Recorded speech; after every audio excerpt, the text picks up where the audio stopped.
Welcome in to another episode on the Fantasy Football Channel. Adam, today we are talking Seahawks. So grab your rain ponchos and let's see what's up in Seattle. How are you, Fantasy Football Jesus? Have you ever been to Seattle? I have not been to Seattle. I have not. How about you? I've been there. It was a good time. We took the ferry over to that other island. It was fun. There's a lot to do. Okay, fair enough. Welcome Oh, back we in, went to a everyone. preseason game. That's right. I forgot about that. Oh, that'd be cool. I like Yeah, we that. checked out Lumen Field. It's a cool stadium right along by the water. All right. You ever need to go back to Seattle?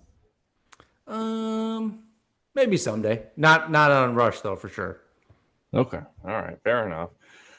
Alrighty, folks. Today we are coming in hot with a new segment, Value Picks, breaking out some recent NFL news. Training camp is officially upon us, folks. Football is near. We're going to dive deep in all of the fantasy relevant players with this fresh new Seattle roster.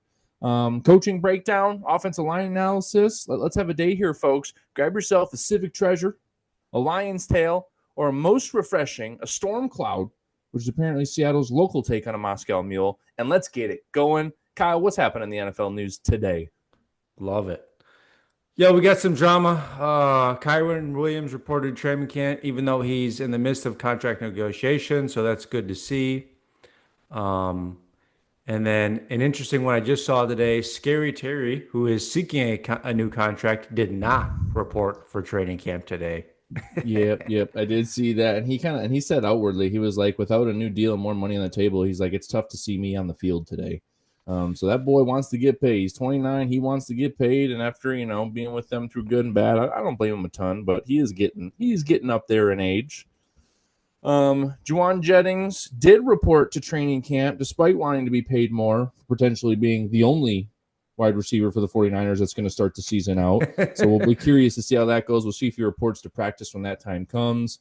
Another news, Tyler Show, rookie quarterback for the Saints, will be, quote unquote, basically be handed the starting job. So it sounds like he's the clear guy there, and there's not a whole lot of competition in that locker room.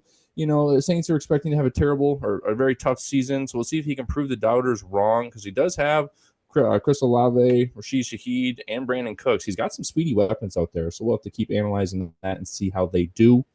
Anything else in the news, Kyle? That's good enough.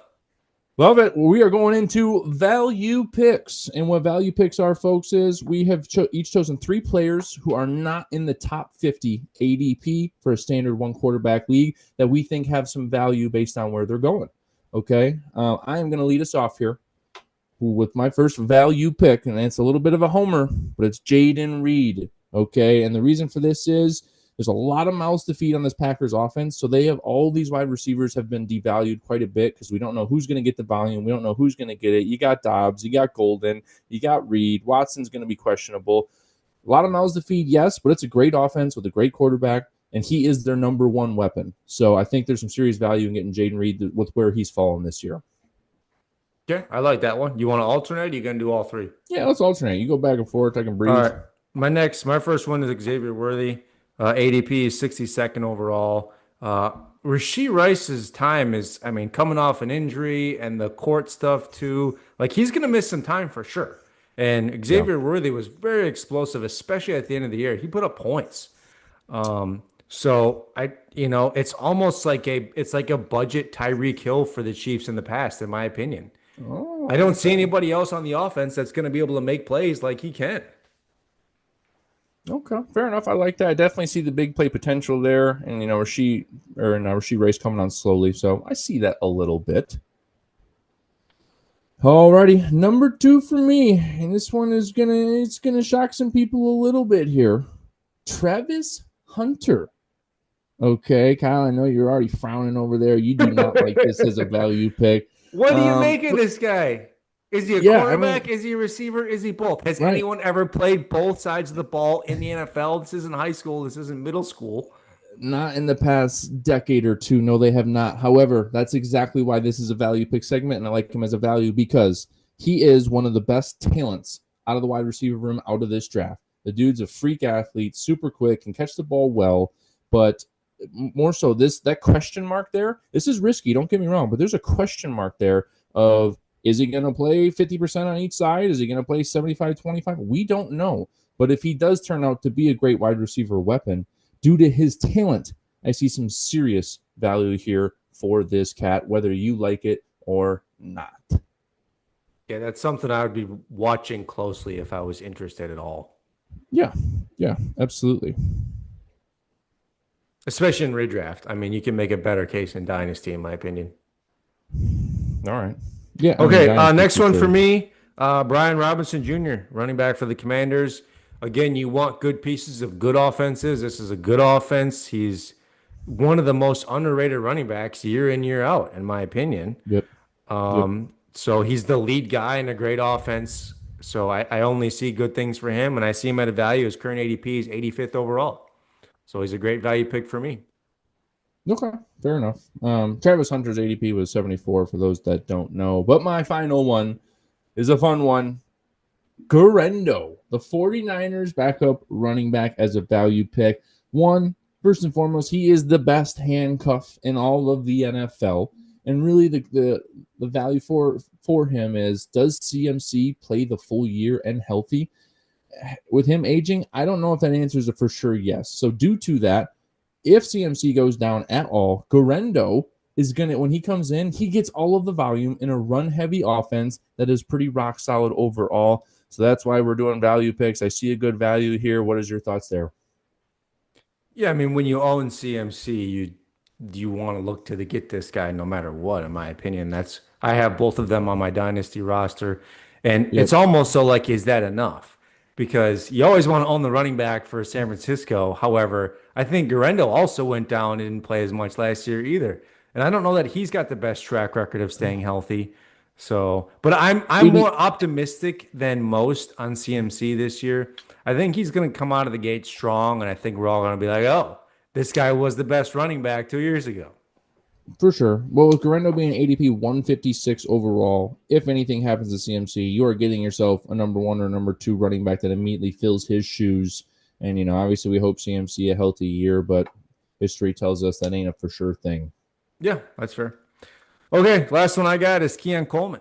Last year was his Okay. rookie year, Yep. and he did have some injuries as well, and a lot of kind of other things going on. It wasn't as good, but still not bad.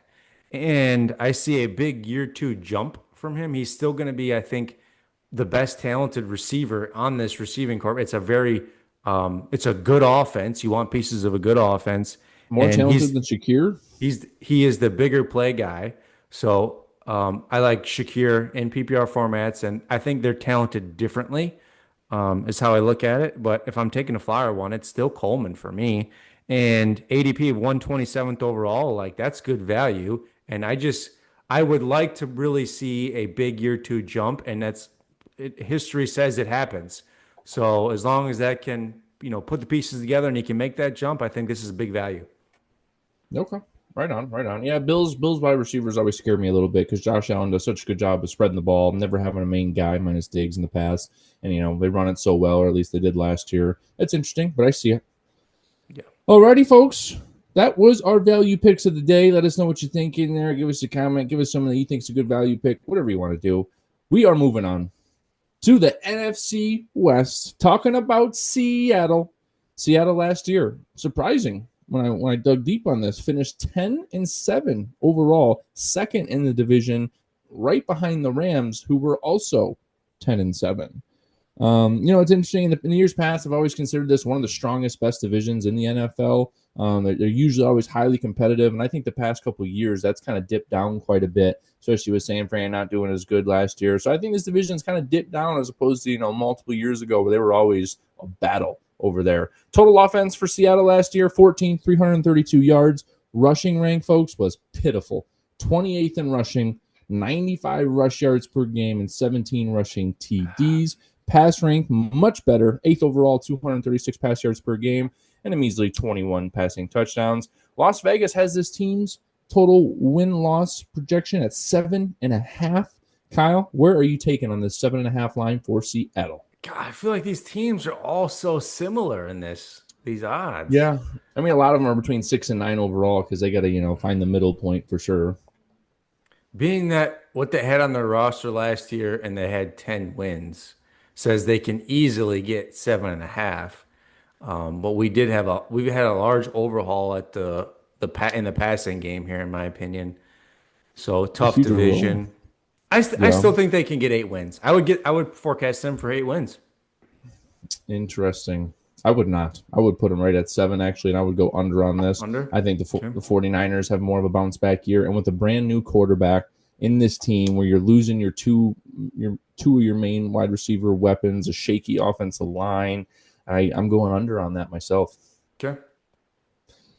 Why don't you start us off and talk about the new man at the helm? All right, let's get into the fantasy relevant players. Sam Darnold. Well, this is like another Baker. This is congratulations. You had a great year last year in Minnesota. Big year. I did not see that coming. I don't think most people did. A real career resurgence. I Yep. thought it very interesting that it only lasted 1 year and then shipped out over to Seattle. Yeah, that is weird. He's only 28 years old. But clearly, Minnesota's going with their new guy in JJ. However, I also find that interesting. Maybe they don't believe in him as much as that breakout year showed us because they said, see you later. I mean, that's kind of how I feel. Anyway, ESPN also is pretty down on him. He's got projected Big at time. QB 28, and he finished as QB 9 last year in Minnesota. So one of the largest gaps we've seen there for That's probably the largest gap at the quarterback position we've discussed yet. probably. I mean, Yep. 20, 19 spots. That Hmm. is, they think something's going wrong over there in Seattle. That's for sure. Yeah. So in one quarterback leagues, he won't be drafted. Basically, Yep. current ADP 159. Last year, he threw for over 4,000 yards, 35 touchdowns, 12 picks. Current projections are just shy of 4,000 yards and 22 touchdowns. Major regression in So the I got him TD at spot. 13 less there. And I mean, to be fair, his receiving core is less than what they had over there in Minnesota. And I think this is a lot of what I saw last year with Sam Darnold, I think was the coordinators, the coach, the offense, and how much they were able to just maximize his potential in that offense, in my opinion. Yeah, I mean, a much better team overall, and let's face facts. Justin Jefferson and Jordan Addison. I mean, when you Yep. have those two guys you're throwing to, apparently you can make anyone look great, even a questionably washed Sam Darnold. So that is very interesting. And even to add to that a little bit, Seattle's losing DK Metcalf and Tyler Lockett, who have been their go-to guys for however many years now. And obviously, there's JSN, who we'll get into and talk about, but they're losing their main core. And I think that's part of the reason they have these guys on such a regression. I also think this is going to be a tough change of pace for Darnold. I think a couple weeks in, he's going to be like, boy, do I miss Justin Jefferson right about now, because you can just get him the ball and he's going to make it happen, and you get to jog up the field and watch him run in the end zone. And I don't think he's going to have that. So I do see some regression here. However, 9th to 28th, I don't think it's going to be that bad. I really don't. They're going to have to throw the ball to stay in games and to win games. So for fantasy purposes, I think he could have a top 20 finish, but I'm not giving him much higher than that. I mean, I could honestly see this being bad. He looked so good for so much of the season in Minnesota, but it was one of the playoff games I think I watched. And when it was a great defense, they really had his number. He just like kept looking over to the sideline and like he didn't know what to do. And it was like, there's the Sam Darnold I remember. For sure, It for was a sure. very bad performance from him. Yeah. So Yeah. that's how I remember him ending that season. Yep. No, that's fair. And I think you're right on the money. That's how it went for them. I'm good with talking about him. I mean, it's kind of some shakiness. We expect some serious regression here. Anything else you got on Darnold? Yeah, I mean, for most fantasy football squads, he's probably not drafted, type of Two situation. QB Two league. QB, Are you pissed he'll if be. he's your number two? Probably. I mean, I would be mad if he is my quarterback too. I would see he's a quarterback 3 for me, and two QB or super flex. How I see him. yep, I do agree with you there. Last little note we're going to make on this: Seattle did draft Jalen Milroe, who is one of the best rushing quarterbacks we have seen in recent history. However, there's a flip side of that. The dude can't throw a football well at all. His accuracy is pitiful. I watched a lot of Bama games over the last couple of years. The dude can run, and he is amazing in that scheme. But throwing-wise, he needs a year or two or a lifetime of polishing that arm and that accuracy. But nonetheless, we bring it up just to, see if he can make those strides to become NFL relevant, and that's something we'll watch this year. Yeah. Okay. But diva time, baby. The best diva on this squad is JSN, without a doubt. Projected as wide receiver 16, finished as diva 14, current ADP of 30th overall. But they're honestly projecting a very similar performance from last year to this year: 1,100 yards, 6 touchdowns. This is a thing where I really believe in the receiver, but I'm a little scared of the offense with this quarterback, and with losing the other 2 receivers, DK Metcalf especially, where they're gonna spread the defense like, hey, like, be mindful of these guys. And JSN did a lot of his work in the slot, and I don't know what that's gonna look like this year. However, I would still make a bet on the player and that he is going to get the majority of the targets. So I don't mind him that way. And he's really the only receiver I would even consider drafting on this roster. Okay. Yeah, I mean, that's interesting. When I see ESPN projecting him to finish worse than last year, that is alarming to me because he's going into his 3rd year, and this should be an improvement for a guy that is very talented and very proven in this sense. But I think that just goes to show how much question mark they have in the team, the new roster, the highly questionable offensive line.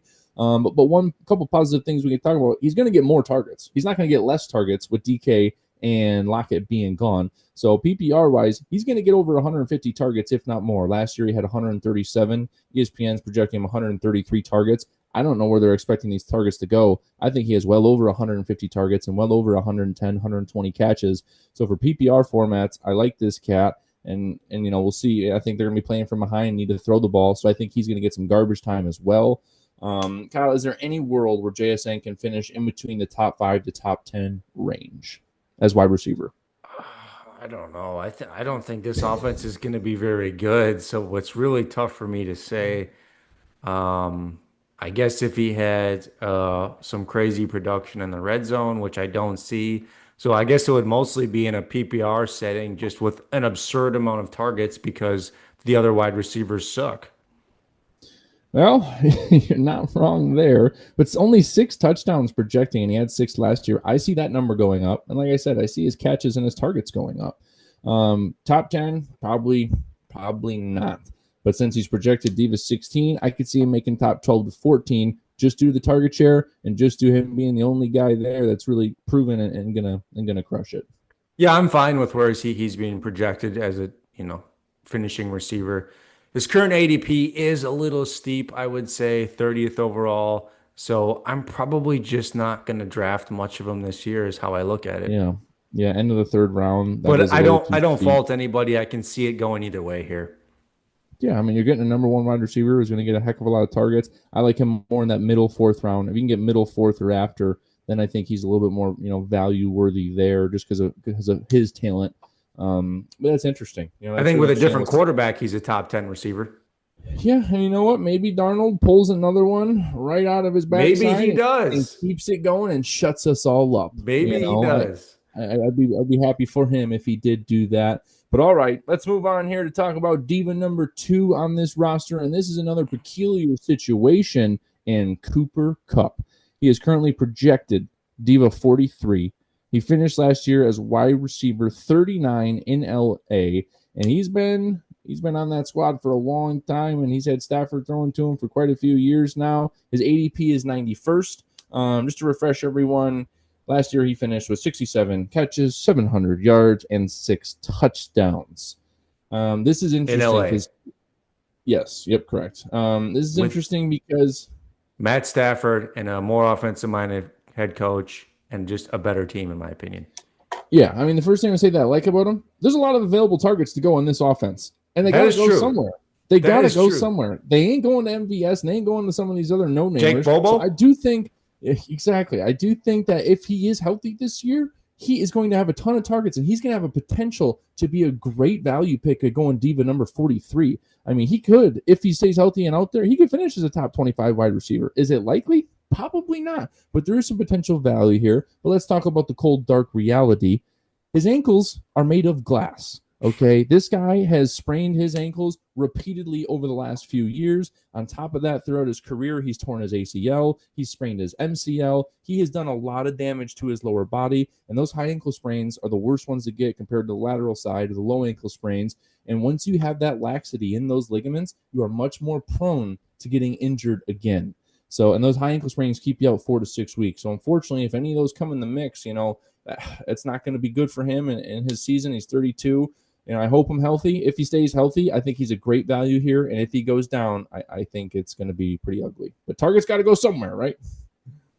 Yeah, I mean, I completely agree with all of that. I just find someone like this 32-year-old receiver with an injury risk and what I think won't be a great offense with what I don't think is a good quarterback. I'm just gonna stay away from, right?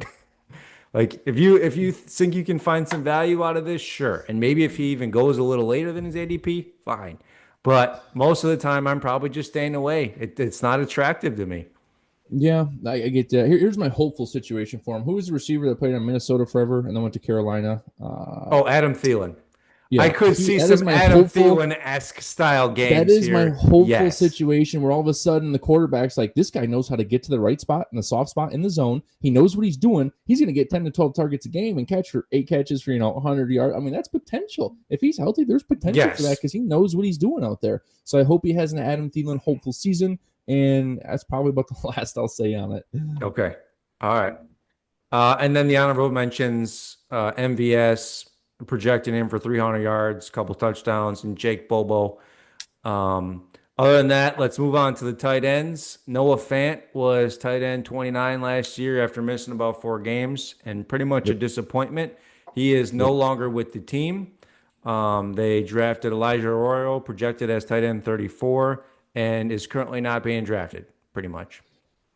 Yeah, and Um, I get that. I mean, it's a rookie. I believe this guy's out of Miami. He's a good tight end. However, to draft him and put faith in him for trying to start him without knowing what he can do in the NFL, there's a fat question mark with that, which is why he's basically going undrafted. But again, the light side of this is Target's got to go somewhere, and maybe Darnold likes throwing to tight ends and wants to be comfy with them. So maybe he does better than his ADP 256. I could see it, but again, we just don't really know yet. yeah, I mean, he is somebody that I think you could project to outperform for being essentially free.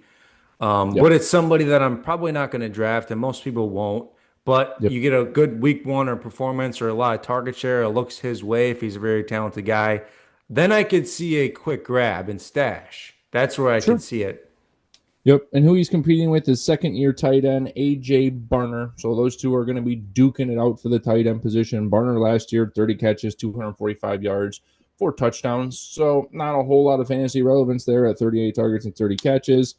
Does he progress this year? We'll see. He's got a rookie who they are clearly high on and could clearly overtake his share of the snaps this year. So a bit of a question mark with two questionable tight ends and not enough to go around for the tight end position specifically. Yeah, I mean, somebody's going to produce that tight end. You just don't know who, and you don't know how consistently or how good. So, something to watch. Kenny Walker. Let's get into the RBs, which I think are the most fantasy relevant section of this team. Yeah, Ken Walker, outside of Zach JSN. Charbonnet. Yes, Yep. JSN as well.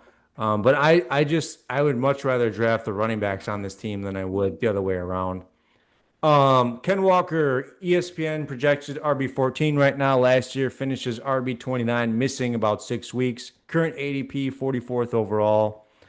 They got him for just over 1,100 yards and 9 touchdowns on the ground and 50 Yep. grabs, 370 yards, 2 touchdowns through the air. When he's healthy, he is been a great weapon and a great fantasy player. Yes, sir. I want to say though, I did a little bit of digging here, and Just a little bit. last year, Sharbs, good old Charbonnet down there, outperformed on a per touch basis. Kenny Walker averaged Mm. 3.7 yards a carry. Zach Charbonnet averaged 4.2. Ooh. Um, Point 0.5 yards so or point 0.5 more, huh? I'm leaning toward these guys being a little closer together than they are further apart, honestly. That's interesting. So that means, you're devaluing Ken Walker with that thought and valuing Charbonnet a little bit A more with little that thought. bit, yes. Okay. Okay. Let me take over here. I mean, the one thing that we're going to talk about more, but this rushing offensive line is pitiful. So that's the biggest darkness I have with either one of these running backs. Now, with the running backs themselves, I do like them a lot. And this is a big highlight alert. This is a contract year for Kenny Walker. And my favorite line is he's not dead yet. He's 24 years old. So it's a contract year for a 24-year-old. He has to put out this year if he wants to get a 2 or 3 year deal after this year and make his money. And if he doesn't, he's walking away from a lot of money. So he has to put out this year. He has to stay healthy this year, which has been an issue with him. He played in 11 games last year, like you said, and he's missed multiple games throughout his career due to injury. I want him to have a rebound year. I think he will, especially if he is healthy. And, one thing that's interesting with these two guys is when Ken Walker's healthy, Charbonnet doesn't get a lot of volume at all. They feed Ken Walker a lot more. It's not a 1-2 punch like it is with other teams. Ken Walker gets a large majority of the shares, which maybe is why he gets injured. But then once he goes down, Charbonnet gets all of the shares and all of the targets and carries. So that's But even when Kenny Walker was healthy, Charbonnet was still involved in the offense. I mean, minimally. I think 75-25 instead of like a 60-40 type split, which is how most 1-2 punches are. It wasn't like a true 50-50. No. Right. Does that change? Maybe when they see that yards per carry that you mentioned earlier, and they're like, well, we got to get him the ball more, and maybe it won't get him injured so much. I think this is going to be a little closer than the projections are thinking right now. Yeah. I mean, the biggest sell point again I have is a contract year. I love contract years for players. They usually always put out, and I would run a lot harder if $10 to $15 million is on the line too. I like the contract year, and I do think Kenny Walker has a little more upside if you're going to swing for sure, and probably has a higher probability of getting more work. So I see all of those things, but I look at the numbers from last year and their productivity, and I can't deny it. Yeah, And I mean, look at what they're projecting him this year. To on what I said, 275 carries, 1,100 yards, and 9 touchdowns. No one's upset about that at RB14. I mean, no one's going to be upset with that production. And on the flip side with Charbonnet, they're projecting him 30 less carries, so they are projecting a healthy year for Kenny. And that's 275 to 100 on carries. That is, like I said, that's more of a 75-25 split right there. It's not balanced. Yeah, with these current ESPN projections, correct. They do have a new offensive coordinator, Clint Kubiak, who I want to bring up just because he's a really run-heavy kind of guy, comes from a Shanahan style. So that's where I would lean toward a little more. You can get in the offensive line, but I believe there's gone through a lot of changes there in this offseason. So This is where I would tend to be most bullish with this offense this year is both these guys or one of these guys in your lineups. Yeah, absolutely. Moving on to Charbonnet a little bit more. He finished as RB 44. He finished as RB 25 last year. He's currently being projected as RB 44. Okay, He's being drafted 104th overall. So as far as projections, ESPN also has him scoring just only 3 touchdowns this year. He had 8 last year. Right, but with the fully healthy Ken Walker, he's not touching anything close to those numbers. With that said, with Charbonnet, I think he's one of the better handcuffs in the league due to Ken Walker's injury proneness that we've seen over the past couple of years. So I love him as a handcuff because if Walker, heaven forbid, goes down, he gets all of the volume and he gets a ton of fantasy impact. But when Walker's there, he does not, and he's minimally impactful there with minimal volume. So that's kind of the trade-off. So you don't see this at all being like the Lions offense where it's a Jameer Gibbs and David Montgomery? Not even close. Those are opposite ends of the spectrum, and that's what history tells us, and that's what projections tell us. Okay, I could honestly see not that full much, but like a miniature version of that I could see happen in Seattle this year. And maybe they do, and maybe they do that to protect Ken Walker from getting so dang injured. But clearly, he's their number one guy, and I guess we'll see how that shakes out. But as of right now, I do not expect that because that's not what history has shown us. Okay, but either way, I don't mind either of these guys at ADP. Yep. Yep.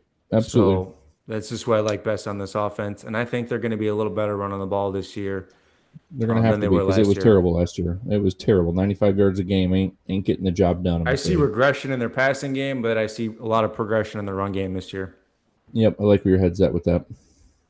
Okay, that being said, let's talk about the coaching staff. Mike McDonald was the Take it new head away. coach last year. Previously served as defense coordinator for the Baltimore Ravens and is, really been noted for his defensive mind. Offense coordinator Clint Kubiak, who I just brought up, came in replacing Ryan Grubb. He previously served as offense coordinator for the Saints in 2024 and Minnesota Vikings 2021. Known for a run-heavy Shanahan-style offensive scheme. So I think that's going to be the strengths this year, is how I see this outside looking in. And I mean, that's really the big stuff I got. They got a defensive coordinator, also Aiden Durger. He is the first British-born defensive coordinator in NFL history. So Give it up for the man. I think that's a fun fact. They ain't And playing a then lot I of football over there. think this team is going to be a team. I mean, judging by letting Tyler Lockett, DK Metcalf go, Geno Smith go, like they're going to be run the football, play good defense is kind of how they're going to want to build going forward, as I see it. Okay, fair enough. I like that. We're switching gears. You ready for a little O-line action? Break down this offensive line, please.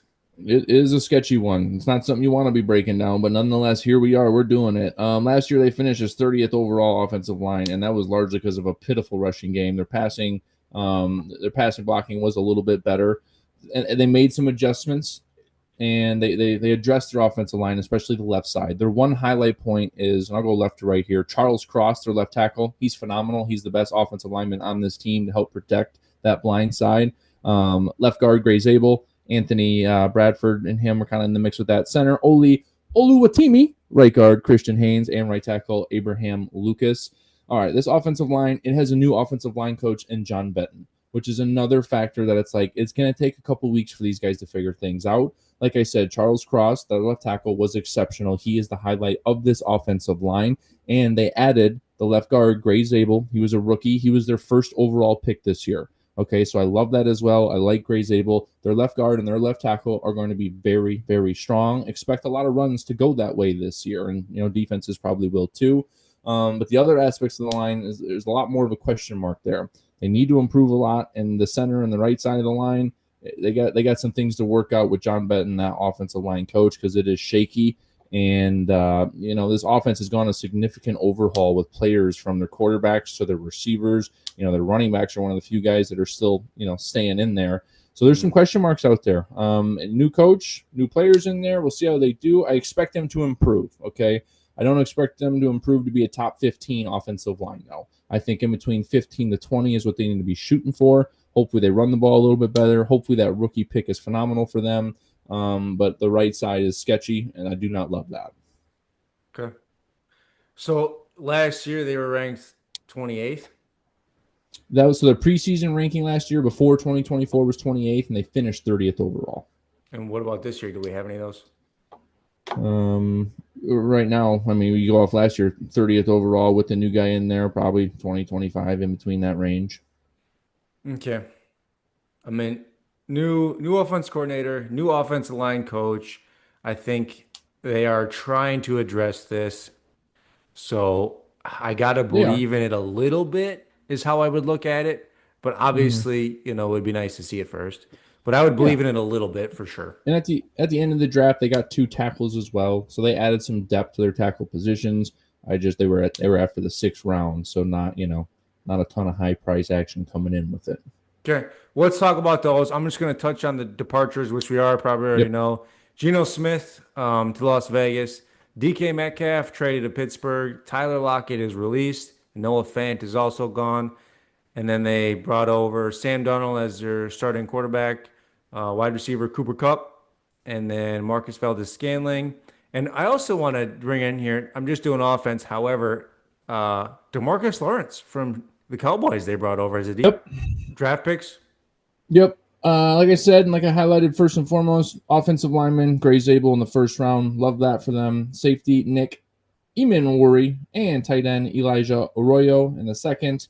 They got Jalen Milroe in the third.